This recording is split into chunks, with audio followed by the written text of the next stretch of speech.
Y bueno, quiero saludar hoy a todos los hermanos y amigos que están acá en esta mañana. Y en el día de hoy voy a hablarles acerca de una parábola que nos va a hablar de que hay últimos que son primeros y primeros que se vuelven últimos. Hay personas que arrancan bien, pero terminan mal, por lo cual podemos ser uno de esos cristianos. Tengo unos 30 años para 31 años de cristianos, de cristiano, y los que llevamos años en el cristianismo, pues arrancamos, como les he comentado algunas veces, con hermanos que nos conocemos hace décadas, pastores aún, y que vemos que ellos después de una década, después de 2 décadas, salen del camino. Familias enteras que salen del camino.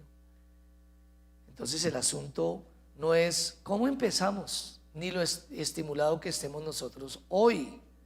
No nos podemos fundamentar en eso.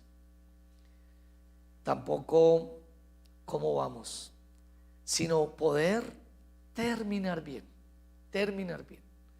Jesús dijo en Mateo 20:16, si lo lee conmigo, si lo puede leer ahí, susurrar detrás de su mascarilla: así los primeros serán postreros y los postreros primeros. Porque muchos son llamados, mas pocos escogidos. ¿Cómo se evidencia el ser escogido? Por la perseverancia. La doctrina de la perseverancia de los santos es una de las doctrinas más importantes que engalana, por supuesto, las decisiones de fe. Es el tema para hoy: primeros, últimos y últimos primeros.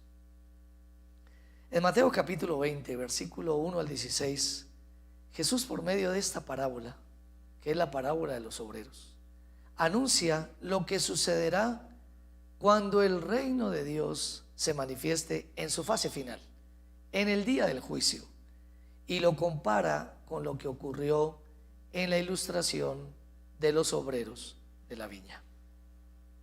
En esta parábola aprenderemos de sus tres personajes algunas enseñanzas de estos tres personajes muy relevantes.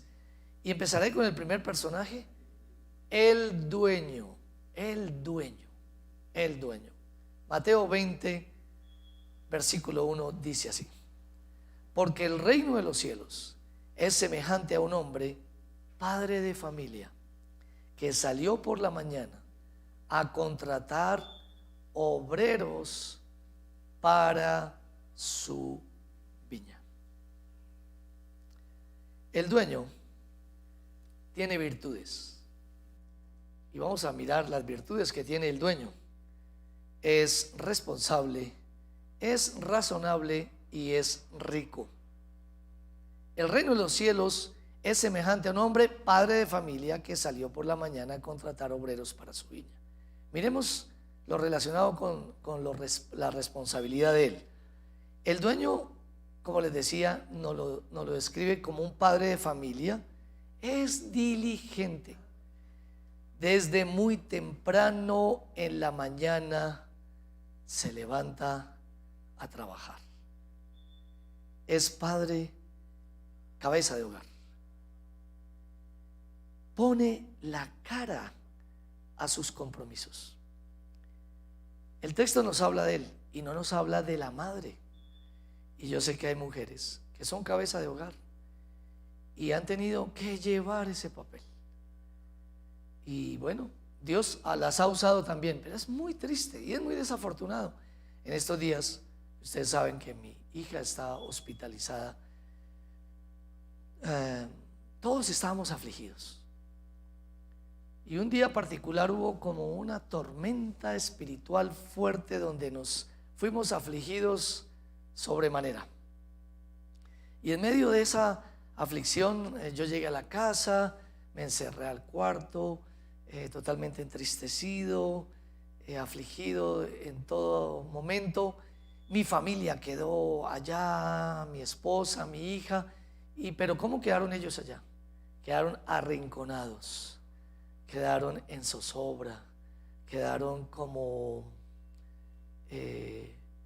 achantados por una circunstancia en particular que estaba pasando en el piso. La enfermera jefe y muchas otras situaciones se fueron dando para que mi familia fuera arrinconada. Y así estábamos todos, y de un momento a otro el Señor me habló a mi corazón y me dijo: tú eres el esposo de Diana, tú eres el padre de Camila, y tú eres un creyente, y tú eres un pastor. Coloca la cara, enfrenta al enemigo espiritualmente, reprende los espíritus. Y empecé a hacer eso, y llamé a mi familia, a mi esposa, a mi hija, y dije: pónganse un audífono cada una, y empezamos a orar. Cuando terminamos de orar, el Señor nos devolvió el vigor, el Señor nos devolvió el ánimo, y el piso y las circunstancias que estaban rodeando para mal a mi esposa y a mi hija se empezaron a tranquilizar y sosegar. Entonces pensé en la figura de padre, y pensé el problema tan serio que tiene un hombre que no tiene a Dios. La palabra del Señor dice que la cabeza de la mujer es el hombre, y que la cabeza del hombre es Cristo, y que la cabeza de Cristo es Dios. Y un hombre que no tiene como cabeza a Cristo podrá hacer muchas cosas en el mundo natural, pero sin haber recibido a Cristo tendrá que soportar que los demonios y las cosas que nosotros no vemos ocurran en sus narices y en sus familias. Y lamenté, no solamente por la cantidad de mujeres madres, cabeza de hogar, sino lamenté que en la iglesia del Señor no hayan padres de familia, que aunque estén aquí no pongan la cara en el reino espiritual. Bien, este padre de familia no deja a su esposa ni a sus hijos que salgan a contratar, no deja que a su esposa vaya a contratar los obreros, ni expone a sus hijos. Él se levanta a hacerlo. Él es responsable. Yo quiero decirle a los hombres de hoy: nosotros somos responsables. Pero también este dueño tiene otra virtud. No solamente es responsable, sino es razonable. Y entramos a hablar ahora de la parte laboral. Mateo capítulo 20, versículo 2 dice: y habiendo convenido con los obreros en un denario al día, los envió a su viña. Él convino. Entonces, un hombre entendido. Este hombre no abusó de su poder, convino con ellos, fue justo, no tiránico, no aprovechado por su posición o por la necesidad que tenían los obreros que estaban sin trabajar, esperando a ver quién los contrataba. Pues nosotros vemos que el aprovechamiento y la tiranía es algo común. Hoy hay trabajos injustos. Entonces hablaría si usted es jefe. Si usted es jefe, ¿cómo es usted como jefe? Si usted contrata, ¿cómo usted hace sus contratos? Si usted hace acuerdos, o si por la posición que usted tiene usted hace lo que quiere, y hace lo que quiere con las personas. Pero también hablaría a aquellos que son empleados y tienen un mal jefe. El miércoles compartí por el canal que para trabajar tenemos que recordar siempre que nosotros le trabajamos al Señor, y que aunque a usted le suene esto muy lejos de la realidad o no le dé mucho ánimo, Dios es el que pone nuestros salarios. Dios es el que coloca nuestros salarios. Por eso le servimos a Él. Nosotros no estamos pendientes, sino hay momentos donde los salarios son muy bajitos y donde hay tiranía. Pero ¿qué hace una persona? Pues esperar su tiempo. Diré siempre que es mejor trabajar en algo por poca plata que estar sin haciendo nada, esperando una ganancia justa. Este hombre entonces no abusa de su poder y conviene con sus empleados o sus obreros, los de la primera hora, y a los que contrata a las 9 de la mañana. Imagínense el de las 9 de la mañana, de pronto tomándose un tintico y diciendo: vamos a ver si de pronto alguien nos contrata. Y vino y los contrató, y después el de los del mediodía, ellos ya con un poquito de menos esperanza, pero fueron contratados.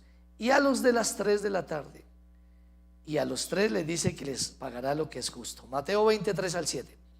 Saliendo cerca de la hora tercera del día, vio a otros, o sea, a las 9 de la mañana, según el calendario o el horario del imperio, vio a otros que estaban en la plaza desocupados y les dijo: id también vosotros a mi viña y os daré lo que sea justo. Y ellos fueron. Salió otra vez cerca de la hora sexta, 12 del día, y novena, 3 de la tarde, e hizo lo mismo. Y saliendo cerca de la hora undécima, halló a otros que estaban desocupados y les dijo: ¿por qué estáis aquí todo el día desocupados? Le dijeron: porque nadie nos ha contratado. Él les dijo: id también vosotros a la viña y recibiréis lo que es justo. Estamos viviendo tiempos de desempleo y quizás podemos decir: nadie nos ha contratado. Pero la noticia que Dios nos podía dar por medio de esta palabra es: sí hay trabajo, sí hay trabajo, sí va a haber trabajo. Dios tiene trabajo. Dios es el que nos da las oportunidades, el que abre sus puertas.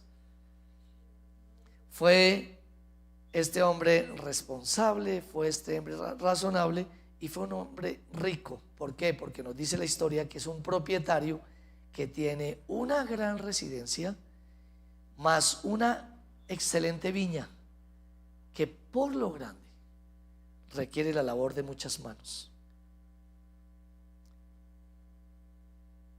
Y contextualizándolo un poquito para la iglesia del Señor, Dios tiene una viña y está contratando obreros para su viña. Dios está llamando personas para que les sirvan en el reino de los cielos desde la posición que ejerzan profesionalmente o laboralmente. Sigue contratando. La palabra de Dios dice en Mateo 9 que Jesús vio las multitudes y sintió compasión porque estaban dispersas y desamparadas como ovejas que no tenían pastor. Entonces Mateo 9, 37 y 38 dice así: entonces dijo a sus discípulos: a la verdad la mies es mucha, mas los obreros pocos. Rogad pues al Señor de las mies que envíe obreros a sus mies. Y estando estos días con mi hija, un día vi que las personas están necesitando quien les comparta del Señor, quien les comparta en todo lugar, en las clínicas, en las cárceles, en los trabajos, en todo lugar. Y la gente está buscando a tal punto que uno puede encontrar a una misma persona, encuentra el sacerdote, luego están tratando de llamar a alguien que pueda orar por ellos. Ellos no conocen el camino, pero ellos necesitan, y ahí van buscando. Es un hombre rico, es un hombre generoso que a la hora de pagarle a todos les dio el mismo salario, un corazón generoso. Entonces en esta parábola aprenderemos de sus tres personajes algunas enseñanzas. Primero el dueño, segundo le he llamado el delegado o el mayordomo, el capataz con sus tareas. ¿Qué tareas tenía? Mateo 28. Cuando llegó la noche, el señor de la viña dijo a su mayordomo: llama a los obreros y págales el jornal, comenzando desde los postreros hasta los primeros. Y cuando dice en la tarde, está hablando del ocaso de este mundo, del juicio final, la manifestación del reino de Dios en toda su gloria. Y quisiera que miráramos algunos principios de mayordomía. El primer principio: se debe pagar cuando se termina una obra, no antes. ¿Alguno de ustedes les ha pasado eso? ¿Ha perdido usted dinero pagando sin que le terminen el trabajo? ¿Cómo le ha quedado ese trabajo a ustedes? Queda mal, ¿verdad? Hay que pagar cuando se acabe el trabajo. Y lo segundo que vemos aquí de esta mayordomía es: no debemos retener el dinero de las personas hasta el otro día. Debemos pensar de últimas en nosotros. Para eso tenemos una empresa. ¿Qué hará un empresario? Señor, ayúdame. Y la primera ayuda que debería pedir un empresario es poder pagar los salarios a las personas que le trabajan. Antes que a él. Él se puede ir para la casa sin dinero, pero primero va a pagar. ¿Pasa eso? Pasa eso en lo común. Las personas primero piensan en sus intereses. Dicen: yo tengo que pagar una cuota, voy a pagar una cuota del banco, es altísima, 5 millones, 10 millones, 20 millones. Toca que me espere. ¿No le parece a usted delicado eso? Retener el dinero que alguien le trabajó a usted y que se lo merece.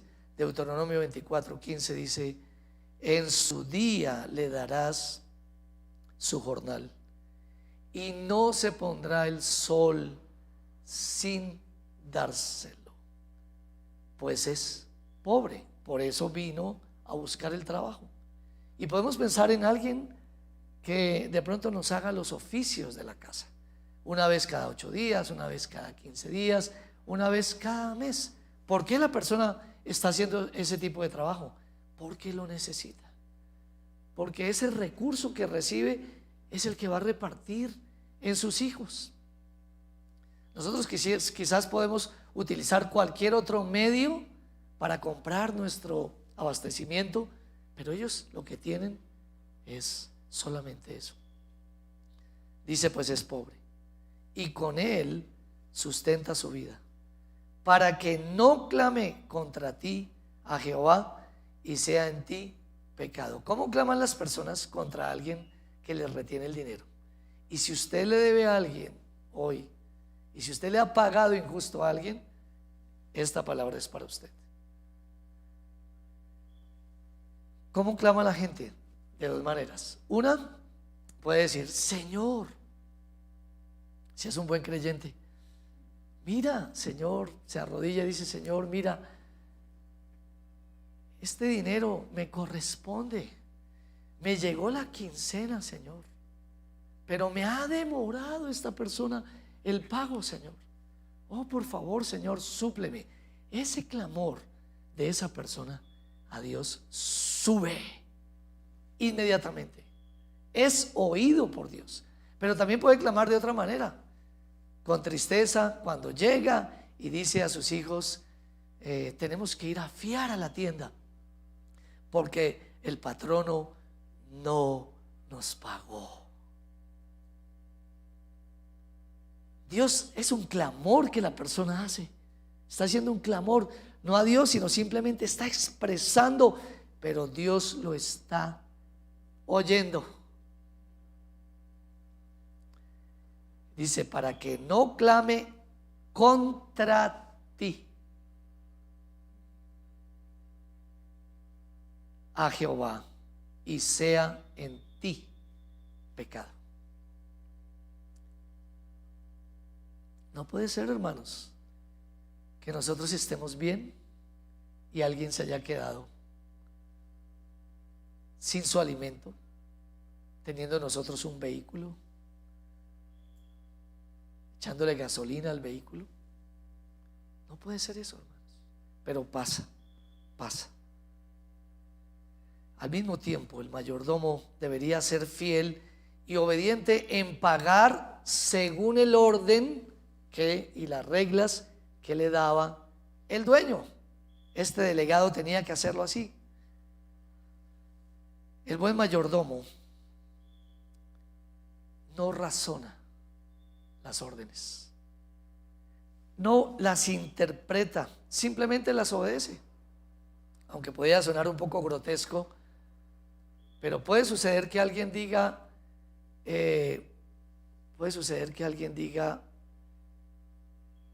es que yo pensé. ¿Usted me dio una orden? Sí, pero es que yo pensé. Hay personas que interpretan y piensan. ¿Qué le diría de forma grotesca al dueño? A usted le pago no para que piense. Sí, suena feo, ¿cierto? No le estoy pagando para que piense, le estoy pagando para que haga lo que yo le digo. Yo lo he contratado para que usted haga lo que yo le digo y no para que usted interprete mis órdenes.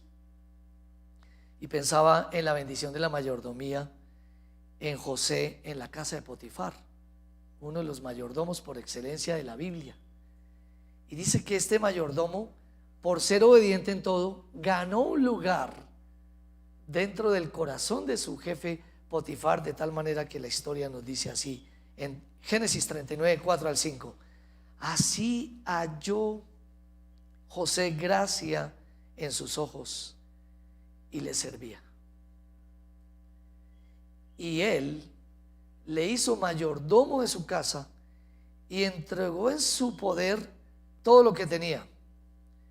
Y aconteció que desde cuando le dio el encargo de su casa y de todo lo que tenía, Jehová bendijo la casa del egipcio a causa de José, y la bendición de Jehová estaba sobre todo lo que tenía, así en casa como en el campo.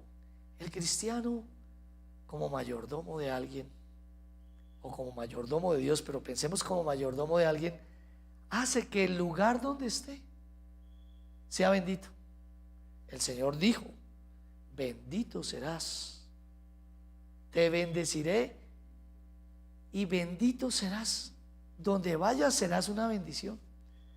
Y qué alegría que alguien diga: tengo uno, pues es cristiano, es un cristiano evangélico, pero mire, ese trabajador es tremendo y me ha hecho producir el doble, el triple, o todo lo que esa persona hace, todo lo embellece. Él coge cualquier cosa que tome de un área física, la embellece, de los negocios, los multiplica. Qué buen cristiano, qué tremendo cristiano. ¿Qué pensaría José? Pues soy bendición. José no podía pensar: ¿y yo por qué tengo que bendecir a este egipcio? O a este filisteo, si fuera el caso, o a este inconverso, o a este mal patrono. ¿Yo por qué tengo que hacer eso? Y hay personas que no dan lo mejor para su trabajo. Jehová bendijo la casa del egipcio. Y también es muy triste que alguien diga: desde que llegó ese cristiano aquí a la casa, a mi trabajo, dice que es cristiano, lee la Biblia, hasta me invita a escuchar las predicaciones por el canal, pero qué mal trabajador. Todo lo que hace lo arruina.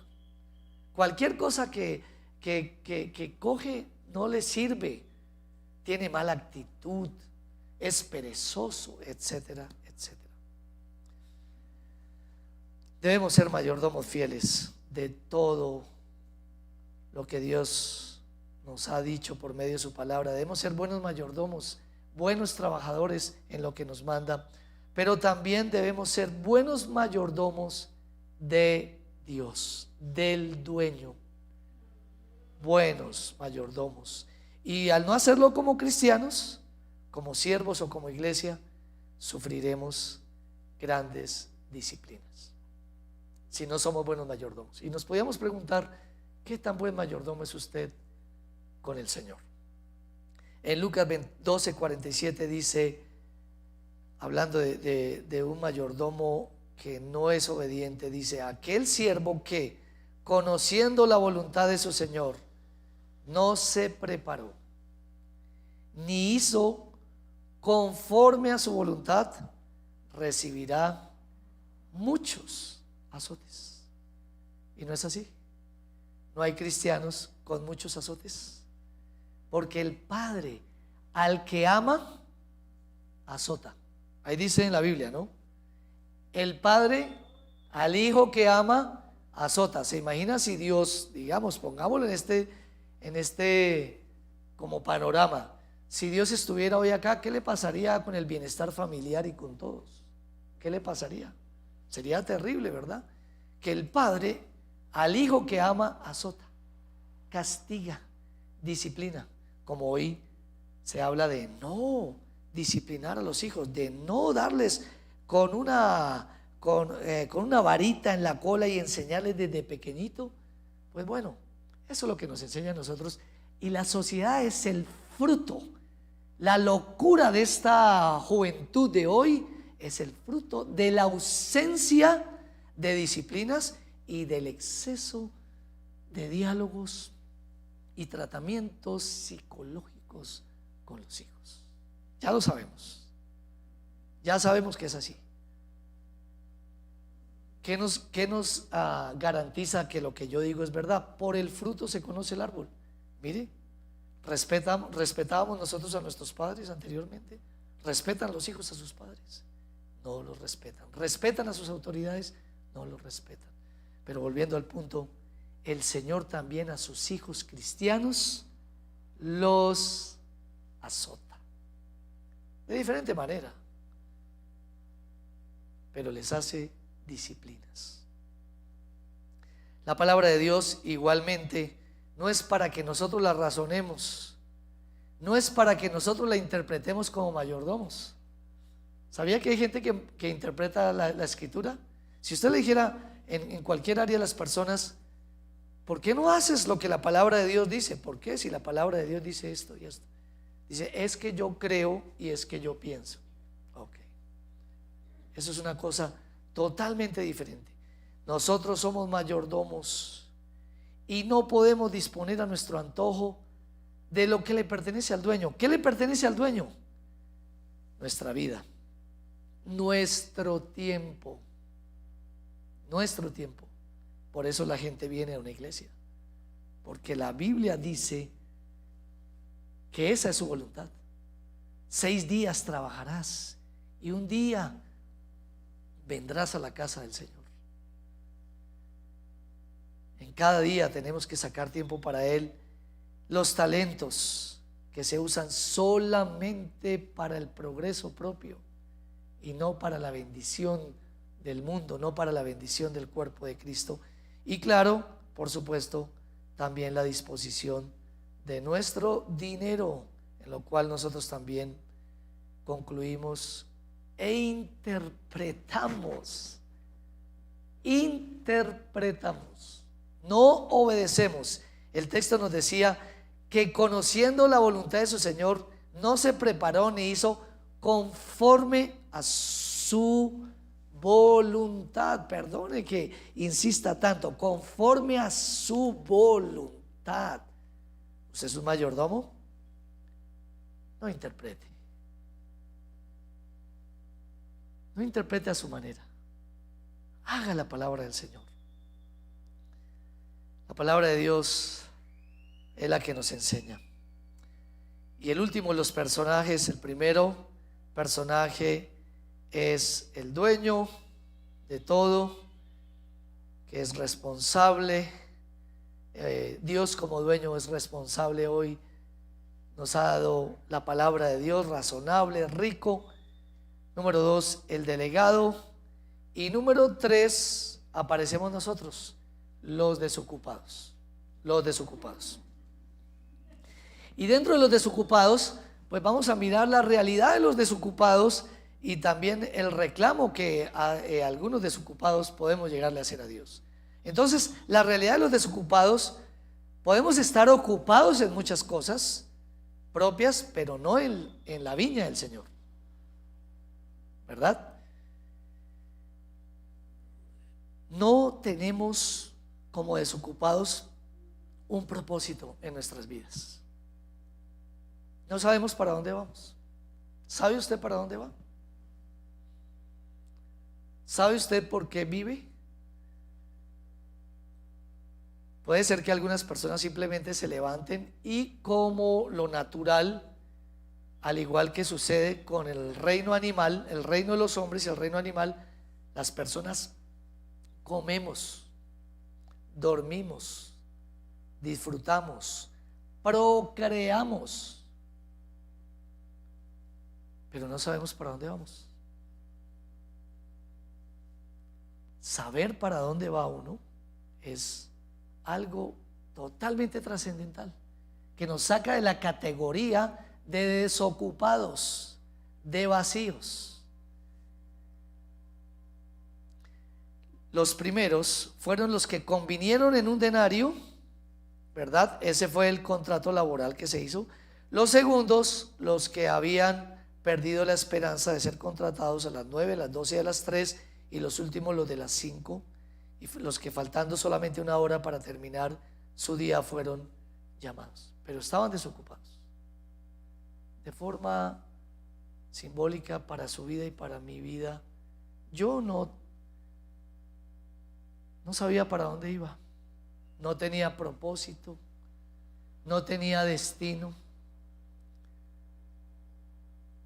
Y que Jesucristo apareció en mi vida para mostrarme su camino, mostrarme su verdad y mostrarme su vida. Y empezó a darnos destino. ¿Qué reclamaron ellos? El reclamo: llega el tiempo del pago y todos se llevan tremenda sorpresa cuando llega el momento del pago de los obreros. Mateo 29 al 12. Y al venir los que habían ido cerca de la hora 11, recibieron cada uno un denario. Al venir también los primeros, pensaron que habían de recibir más, pero también ellos recibieron cada uno un denario. ¿Recuerda cómo empezó a pagar el delegado? ¿Cómo empezó el mayordomo? Empezó desde los últimos. O sea, ¿quién eran los últimos? Los de las 5. Entonces, en los de las que entraron temprano a las 6 de la mañana, la primera hora, ¿y qué dijeron? ¿Cuánto le pagaron allá? Uy, ¿le pagaron a este tanto? Uy, y empezó el razonamiento. Y dice que habían de recibir más, pero también ellos recibieron cada uno un denario. Y al recibirlo, los primeros murmuraban contra el padre de familia, diciendo: estos postreros han trabajado una sola hora y los has hecho iguales a nosotros, que hemos soportado la carga y el calor del día. Ellos estaban inconformes, como algunos de nosotros estamos inconformes con lo que Dios nos ha dado o con lo que Dios le ha dado a otros. Fueron inconformes con lo que habían recibido. Terminaron siendo envidiosos, terminaron comparándose con los demás. Y aquí nos olvidamos que todo lo que Dios nos da es por gracia. Todo lo que el Señor nos da es por gracia. Es decir, Él le da a quien quiere. Y a nosotros nos puede decir, si pensamos, decimos: ¿y por qué le está dando a este más y a mí menos? El Señor le dice: ¿y a ti qué? Como Juan y Pedro, si yo quiero que este quede hasta el final, ¿verdad? hablando de que se pensaba que Juan no iba a morir y que iba a estar al lado de Jesús, y todos preocupados, o como la madre de los hijos de Zebedeo, que llega muy humildemente y bueno, se tiró la humildad, realmente dañó la humildad con la que vino, con la petición que hizo. Ella hizo todo lo que de pronto nosotros haríamos, y es llegar ante Jesús, se postró y le dijo: Señor Jesús, tengo una petición nomás para ti hacerte. Permite que mi hijo se siente el uno a la derecha y el otro a la izquierda, Señor. Permite que cuando tú estés y salgas tú, al lado estén nuestros hijos. Nosotros siempre vamos a buscar que lo mejor para nuestros hijos, y en ese sentido pues no es totalmente malo, es bueno buscar lo mejor para nuestros hijos, pero cuidado cuando queremos exhibir a nuestros hijos, cuando queremos que nuestros hijos figuren, o si nosotros algún día no figuramos, que ellos sí figuren. Pues bueno, aquí el Señor Jesús les dio una lección de humildad también a ellos. Y el problema de nosotros es compararnos, hermanos, compararnos. Tenemos ese problema de compararnos unos con otros.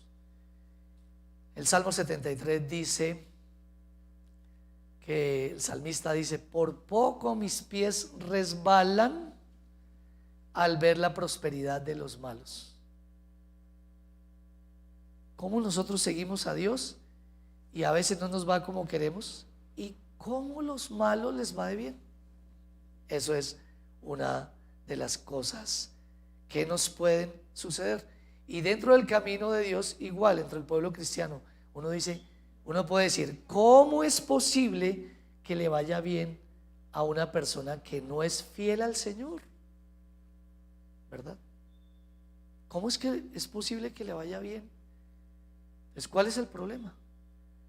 Si Dios nos ha dado lo que nos ha querido dar. El problema de las comparaciones es tremendo, hermanos.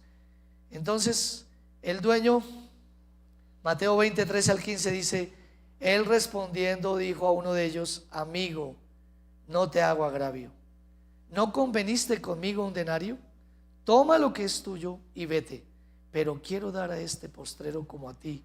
¿No me es lícito hacer lo que quiero con lo mío?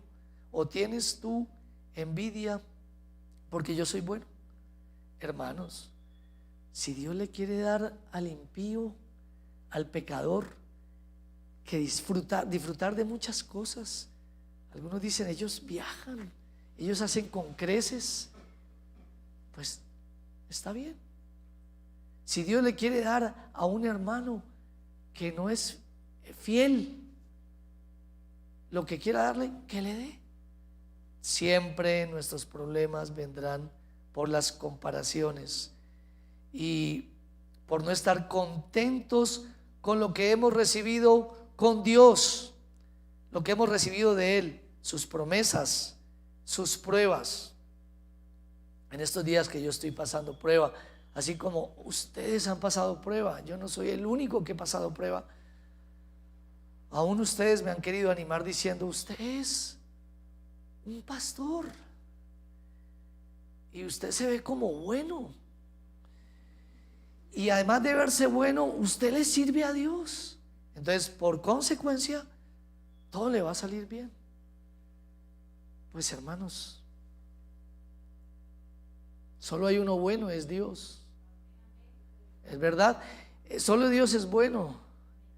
Y segundo, pues todos pasamos por pruebas, a todos nos pasan cosas. Y tercero, el privilegio de servirle a Dios. ¿Yo cómo le voy a cobrar a Dios por servirle? Si el privilegio ha sido para mí, hermanos.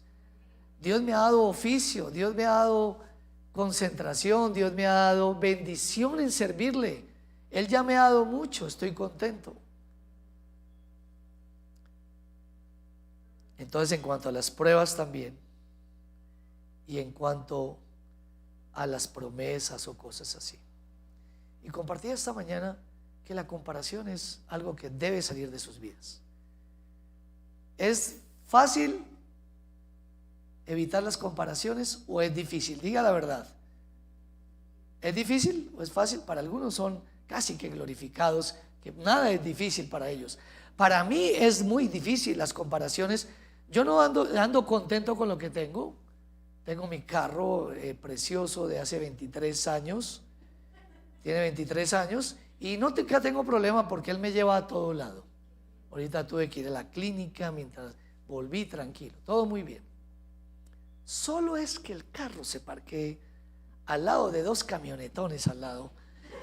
Y ahí ya uno tiene la tentación, hermano, de decir, uy, mi carro es como viejo, ¿verdad? Es como viejo el carro, está muy viejo. Pero es solamente ahí. Cuando usted dice, los hijos de fulano,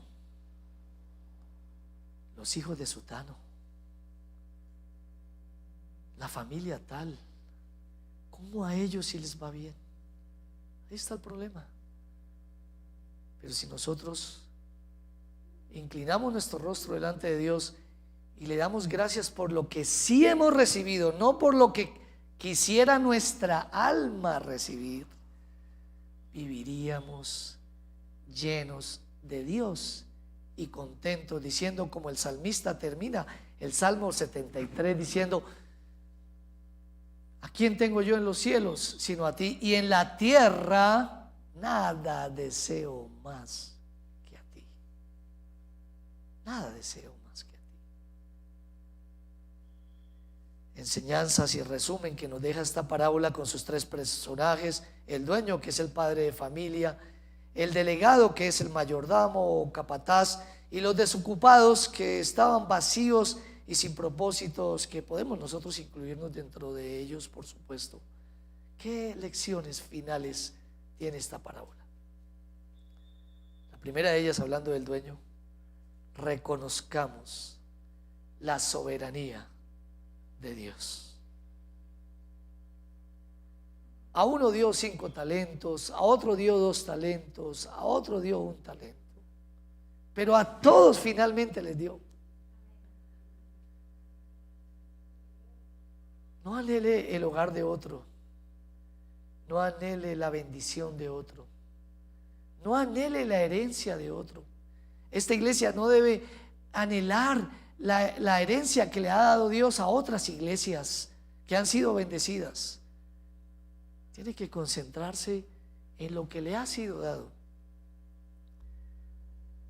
Dios es soberano, tiene derecho de distribuir su favor como a Él le parece.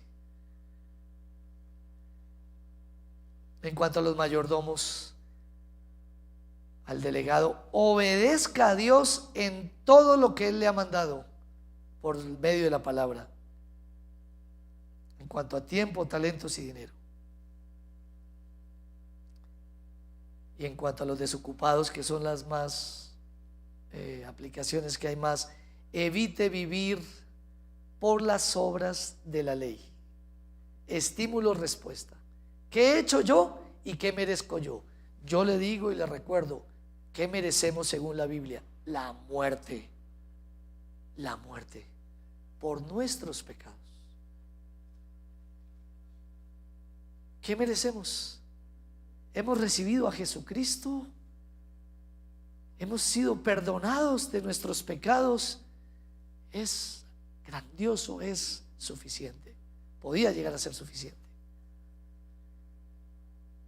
Evite compararse con otros. No sea o no viva de forma infeliz.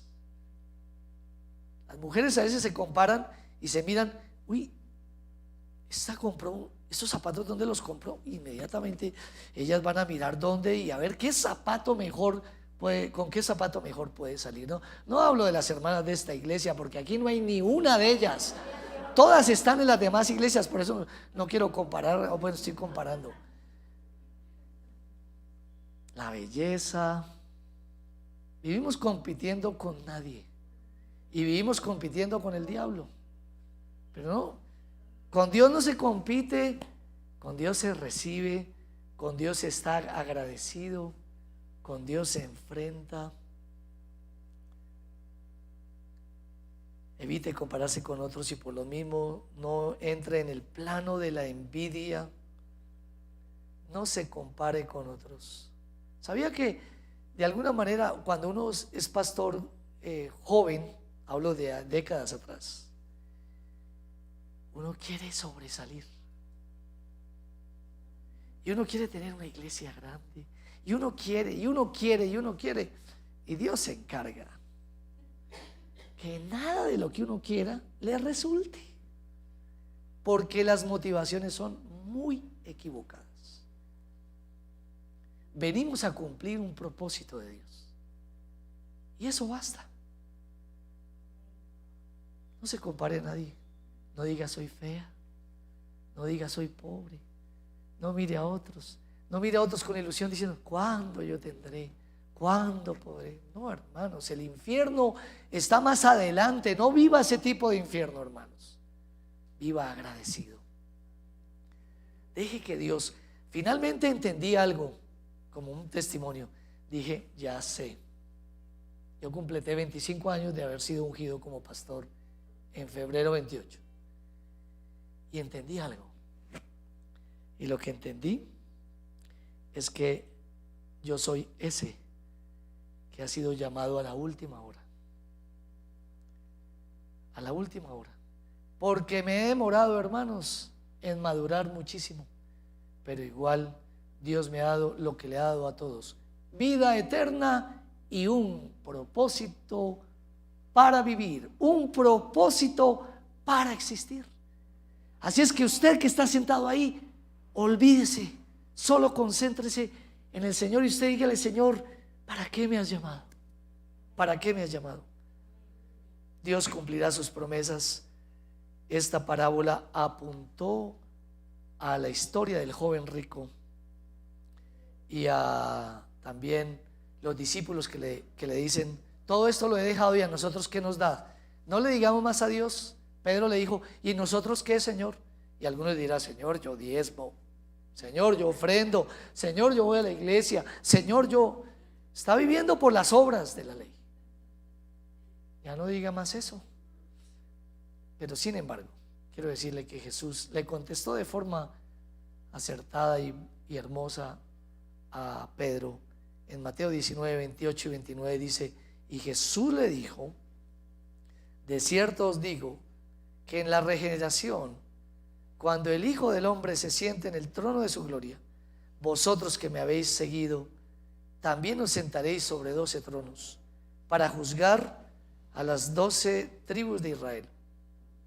Y cualquiera que haya dejado casas o hermanos o hermanas o padre o madre o mujer o hijos o tierras por mi nombre, recibirá 100 veces más y heredará la vida eterna. Por favor, no vaya usted a estar entre los primeros que serán últimos.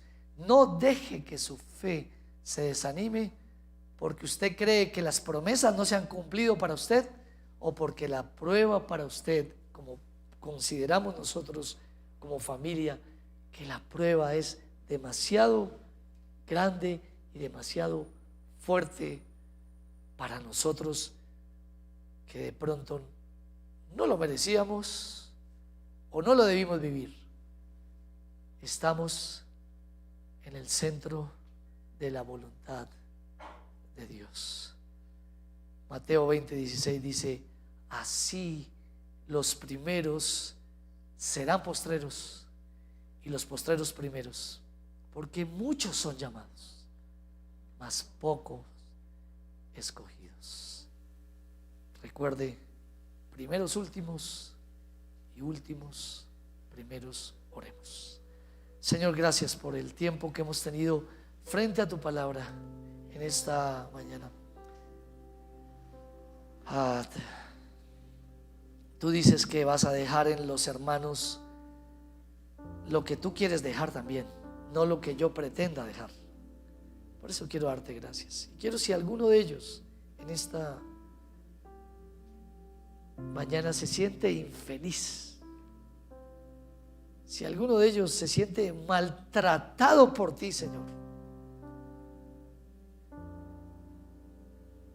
la Nueva Traducción Viviente, Isaías 45:9 dice: ¿qué aflicción espera a los que discuten con su Creador? ¿Acaso discute la olla de barro con su hacedor? Reprocha el barro al que le da forma diciéndole: detente, lo estás haciendo mal. Exclama la olla: qué torpe eres. Señor, tú eres santo, tú eres bueno, tú eres justo. No queremos sentirnos más así. Y si hay algún desocupado en esta mañana, dígale al Señor: llámame, llámame a tu obra, dame propósito, Señor. Si hay alguien que cree que no va para ninguna parte, el dueño ha salido y te dice hoy: ¿qué haces ahí? ¿Qué haces ahí? Ven a mi viña, ven a mi viña, que yo te daré lo que es justo. El mundo entero no te dará solo desilusiones, pero yo te daré lo que es justo. Gracias por haber dado a Jesucristo por nuestros pecados, Jesucristo el justo, y con Él habernos dado todas las cosas.